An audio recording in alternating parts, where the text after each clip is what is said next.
இந்த பக்கம் arrange marriage அணி இப்போ ரொம்ப கவலைக்கிடமாக இருக்குது. அதை தூக்கி நிறுத்துறதுக்கு திரு மீனாட்சி வெங்கடேசன் அவர்கள் ஈரோட்டிலிருந்து 2வது இன்னிங்ஸை சிங்கம் களம் இறங்கிருச்சு. அனைவருக்கும் வணக்கம். மீண்டும் மீனாட்சி அரங்கத்தில். நடுவர் ஐயா, முதல்ல நமக்கு வாய்ப்பு கிடைக்கும் போது சமுதாயத்துக்கு 4 வார்த்தை கருத்தா சொல்லணும் இல்லைங்களா? அதை வச்சுட்டு அக்கா சொன்னாங்க நான் சொன்னங்காட்டி தானே அக்கா சொன்னாங்க புள்ள கருத்தா பேசுது. ஆமாங்க, சரிங்களா? ஏன்னா நாங்களாம் குடும்பத்துக்குள்ள பாங்கா கட்டுக்கோப்பா வளர்ந்துருக்கங்காட்டி எங்களுக்கு கருத்துக்கள் தான் வரும். நீங்க காதல்னு மற்றவங்களை ஏமாத்திட்டு, அதாவது ஸ்கூட்டியில போனா ஒரு காதல் வரும், வண்டியில போனா ஒரு காதல் வரும், கார்ல போனா ஒரு காதல் வருங்க. இவங்க அடிக்கடி மாத்திடுவாங்க. ஆளை மாற்றக்கூடிய ஐம்பது காதலுக்கு தான் உண்டு, சரிங்களா? இப்போ முக்கியமாக சொல்லிக்கிறேன் நான், எப்பவுமே காதல் கல்யாணம் அப்படிங்கிறது இவங்க சரௌண்டிங்ல இவங்க பசங்க பிள்ளைங்க பண்ண ஒத்துக்குவாங்களா? எத்தனை பேர் ஒத்துக்குவீங்க சொல்லுங்க? இப்போ ஒத்துக்குவீங்க.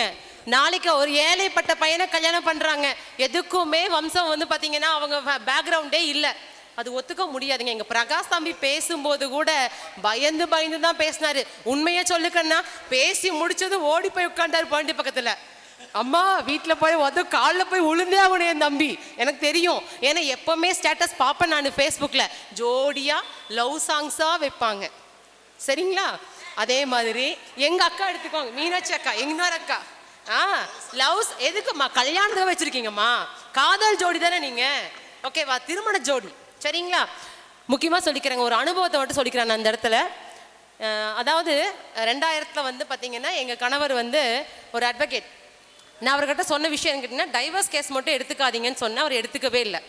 ஆனால் ஒரு கிளைண்ட் வந்து வராங்க, ஆல்ரெடி லவ் மேரேஜ் தான், 2 குழந்தைங்க பிறந்திருக்கு, 3ஆவதாக கன்சீவாக இருக்காங்க. இப்போ என்னன்னு கேட்டிங்கன்னா, குடும்பத்தில் பொருளாதார சூழ்நிலை கொஞ்சம் சிரமம் அவங்களுக்கு, ஏன்னா ஓடி வந்துட்டாங்க இல்லைங்களா? அதனால வந்து பார்த்தீங்கன்னா பொருளாதார சிக்கல் அவங்களுக்கு, ஃபேமிலி பேக்ரவுண்ட் ரொம்ப இதாக இருக்குது. மெக்கானிக்கலாக கடை வச்சிருக்காரு அவர்.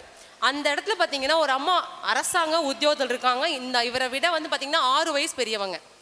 வண்டி சர்வீஸ்க்காக வந்தவங்க பார்த்தீங்கன்னா 2 பேத்துக்கும் பழக்கம், அஃபேர் வந்துருச்சு, 2 பேத்துக்கும் அஃபேர். இப்போ என்னென்னா அந்த பொண்ணு என்ன சொல்கிறது, நான் வந்த லேடி, நீ என் கூடயே வந்து இருந்துக்கோ, உன் ஒய்ஃபுக்கு பணம் கொடுத்துடலாம், பணம் கொடுத்துடலாங்கிறாங்க.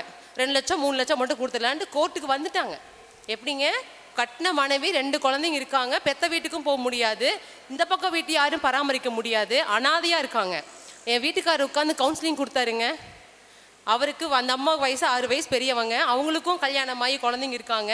உட்காந்து கவுன்சிலிங் கொடுத்து ஜோடி சேர்த்தி விட்டார். ஒரு கோயிலுக்கு போயிருந்தப்ப நானும் நிறைமாத கர்ப்பிணி, 9 மாதம், அந்த அம்மா நிறைமாத கர்ப்பிணி, ஓடி வந்து என் காலில் விழுந்தாங்க. எனக்கு இப்போ நினச்சா கூட வந்து ரொம்ப சங்கடமாக இருக்குது. வந்து விழுந்து என் வாழ்க்கையை உங்கள் கணவர் தான் காப்பாற்றி கொடுத்தாருங்க. எப்படிங்க? ஏன்னா உட்காந்து பேசிய குடும்பத்தோட பொறுப்புகள் வந்து பார்த்தீங்கன்னா ஒரு அஃபேர் வந்து தடமாறி போயிடுதுங்க. காதல் கல்யாணம் பாயிண்ட் புரிஞ்சுக்கோங்க, ஓடி வந்த கல்யாணம். ஆனால் இன்னைக்கெல்லாம் ஓடி போகும் பார்த்தீங்கன்னா நகை நட்டில் தூக்கிட்டு தான் ஓடுறாங்க. யாருங்க வெறுங்க வராங்க சொல்லுங்க பார்க்கலாம்? வீட்டில் இருந்து 5 லட்சம் ரூபா ஒரு ரீல்ஸ் ஒன்று பார்க்குறேன், ஒரு நிமிஷம் ரீல்ஸ் தான். ஆனால் அவன் சொல்கிறான், அப்பா நீ ஒன்று முக்கியம் செய்யிட்டு வீட்டில் 5 லட்ச ரூபா நகை பணம் இருந்தது, ஒரு 20 பவுன் நகை கொண்டு வந்துட்டேன், நீ எனக்காக என்ன கொண்டு வந்திருக்க? எனக்கு நீயே வந்திருக்கல, எனக்கு வேற என்ன வேணும்? உடனே அம்மாவுக்கு ஃபோன் பண்ணுறான், அம்மா அரிசி சாப்பாடாக்குங்கம்மா நான் வீட்டுக்கு வந்துடுறேன். பொண்ணு ஃபோன் பண்ணுது. என்ன காரணம்? இன்னைக்கெல்லாம் பார்த்தீங்கன்னா எவ்வளோ நகை பணம் கொண்டு வராங்க, அதை வச்சு தாங்க பொழப்பே நடந்துகிட்டு இருக்கு. சத்தியமா வந்து இன்றைய பொருள் அது 2 பேர் வருமானம் வேணுங்க. திருமணமான வாழ்க்கைக்கு 2 பேர் வருமானம் வந்தால் தான் குடும்பத்தை பாதுகாக்க முடியும். இன்னைக்கு காதலிச்சு ஓடி போய் வேற இடத்துல உட்காந்து, இன்னைக்கெல்லாம் சகிப்புத்தன்மையும் பொறுமையும் 2K கிட்ஸு கிடையாது. யாருமே ஆதரிக்காதீங்க காதல் கல்யாணத்தை, சரிங்களா? இன்னைக்கு எத்தனை பேர் ஒன்றும் இல்லைங்க, ஆஸ்ட்ரோடாக்ல வந்து பார்த்தீங்கன்னா 1 இயர் ரன் பண்ணிட்டு இருந்தேன். அதில் கால் வரும், யாரோ லவ் பண்ணியிருப்பாங்க, சரிங்களா? லவ் பண்ணிட்டு அவன் விட்டு போயிருப்பான். அந்த பொண்ணு கேட்குது, அந்த பையன் எப்போ திரும்ப வருவான்?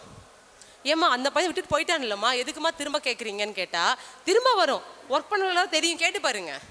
அந்த இன்னொரு பையன் இருப்பான், அவன் லவ் பண்ணிட்டு போயிட்டா இன்னும் அந்த பொண்ணே தான் வேணும் அப்படிங்கிறாங்க. என்ன காரணம் தெரியல. ஏன்னா அவங்க செய்கிற ஒர்க்கு, நான் உட்காந்து கவுன்சிலிங் கொடுப்பேங்க. காதல் அப்படிங்கிற விஷயம் வந்து பார்த்தீங்கன்னா ரெண்டு பேர் பக்கமும் வரணும். ஒரு பக்கம் கொடுத்து ஒரு பக்கம் வரலன்னா அது ஏமாற்று காதல் தான். அப்போ ஒன்றை விட ஒன்று பெஸ்ட்டுன்னு தாண்டி போகிறாங்களா இல்லையா? அதே நிச்சயிக்கப்பட்ட திருமணத்தை பார்த்தீங்கன்னா அனுபவம் இருக்கும், பக்குவம் இருக்கும், சரிங்களா, விட்டு கொடுத்து போவாங்க. ஏன்னா எதுவுமே தெரியாத ஒரு புது இடத்துக்கு வராங்க.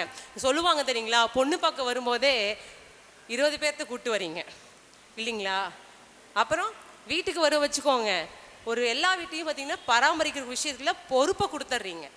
நிச்சயிக்கப்பட்ட திருமணத்தை மட்டும்தாங்க பாரம்பரியம் இருக்குது. காதலிக்க திருமணத்தில் பாரம்பரியம் கிடையாது. ஒரு குழந்தைய பெற்றுக்கலாம், அந்த குழந்தைய வளர்த்துடணும் இல்லை, அது எவ்வளோ கஷ்டப்படுறாங்க. குழந்தைய வளர்த்துறதுக்கு அனுபவம் வேணுங்க, பக்குவம் வேணுங்க, பெரியவங்க வேணும். அது இல்லாமல் நீங்கள் பெற்று வளர்த்துருக்க எத்தனை பேர் நீக்கெல்லாம் மொபைல்லையே உட்காந்துட்டு இருக்காங்க. குழந்தை கையில் மொபைலில் கொடுத்துட்டு குழந்தை ஹெல்த்து கெட்டு போகுது. சாப்பாடு ஊட்டுறதுக்கு ஃபோனு. இன்னொன்று பார்த்தீங்கன்னா அந்த குழந்தை இன்னொரு விஷயம், மெடிக்கர்னு ஒரு ஷாம்பு ஒன்று இருக்குது சரிங்களா, அந்த ஷாம்பு தலைக்கு போட்டு உட்காந்து ஃபோனில் உட்காந்துட்டு அந்த குழந்தை இறந்து போச்சு. லவ் மேரேஜ் தான். இதே வீட்டில் பெரியவங்க இருந்தாங்கன்னா பார்ப்பாங்கல்ல குழந்தைய. அப்போ ஒரு குழந்தை வீட்டில் ஏங்க பொதுவாக சொல்ல வரேன் நான் சரிங்களா, மொபைல் அப்படிங்கிறது குழந்தைகள்லாம் தெரியறது இல்லை, பேசுறத முழுசாக கேளுங்க சரிங்களா. அரேஞ்ச் மேரேஜ் அப்படிங்கிற விஷயத்துக்குள்ள உங்களுக்கு பாரம்பரியத்தை கட்டி காப்பாற்ற முடியும். குழந்தைங்க அடுத்த தலைமுறையை கொண்டு போகணும். நீங்கள் எங்கேயோ மறைவா வாழக்கூடிய வாழ்க்கை தலைமுறையை காப்பாற்றாதுங்க சரிங்களா. எங்கே இருக்கீங்கன்னு நீங்களா ஃபோன் பண்ணணும், இல்லை அவங்களா தேடி வரணும்.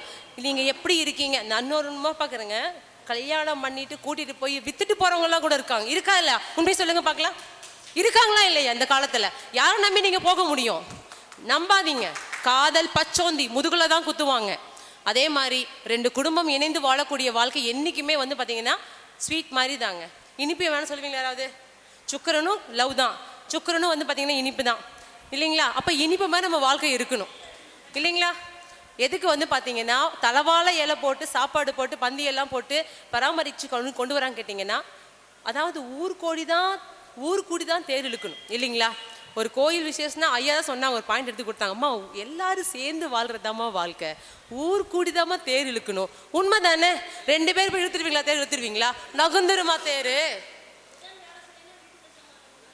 புதன் வேற எந்த புதன் நல்லா இருந்தாலும் உங்களுக்கு யோகத்துக்கு நினைக்கிறீங்களா?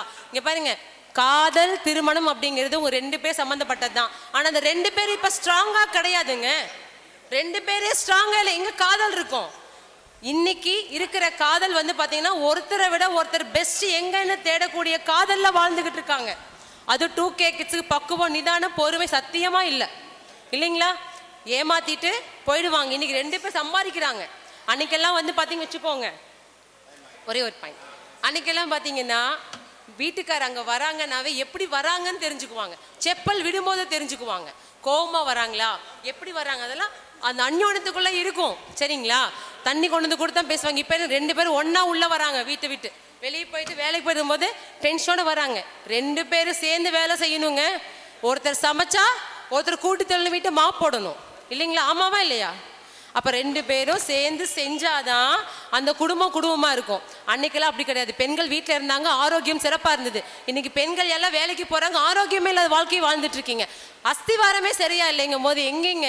அப்போ நிச்சயிக்கப்பட்ட திருமணம் ஆலமரம் மாதிரி, நீங்க எல்லாம் கொடி மாதிரி, பக்கத்துல பரவறதுக்கு யாரோ ஒரு தூண் இருந்தால் தான் நீங்க பரவ முடியும். நாங்க அப்படி கிடையாது, ஆலமரம் மாதிரி எத்தனை உயிர்களை வேணாலும் வாழ வைப்போம். ஏன் என்னங்க ஐயா பாத்தீங்களா, கீழே இருந்து வருது பாயிண்ட். அதனால வெற்றி நிச்சயிக்கப்பட்ட திருமணம் மட்டும்தான். எங்க நடுவர் ஐயா தெளிவா கேட்டுட்டு இருக்காரு சரிங்களா. நிச்சயிக்கப்பட்ட திருமணத்துக்காக ஒரு தீர்ப்பு கொடுத்தாதான் வீட்டில் சாப்பாடு கிடைக்கும், இல்லைன்னா அம்மனிக்கு நாங்க ஃபோன் பண்ணிடுவோம் சரிங்களா.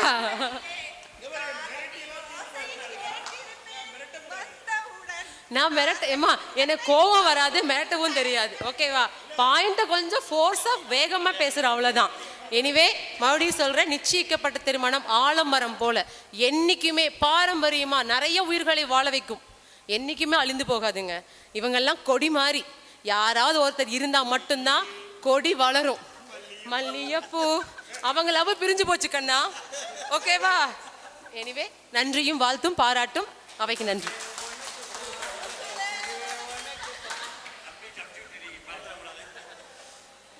சும்மா சொல்லக்கூடாது. அந்த கடைசியில் பட்டாசை பற்ற வச்ச மாதிரி தான் இருந்தாங்க. அந்த அம்மா வேற வந்து புலம்பிட்டு போச்சு அப்படின்னு இந்த எதிரணியில் பேசிக்கிட்டு இருந்தாங்க இல்லையா, அப்போ தான் ஒரு பிடிக்கணும்னு பிடிச்சிட்டாங்க. பர்ஃபெக்டாக அடித்து கொண்டு வந்து சேர்த்துட்டாங்க.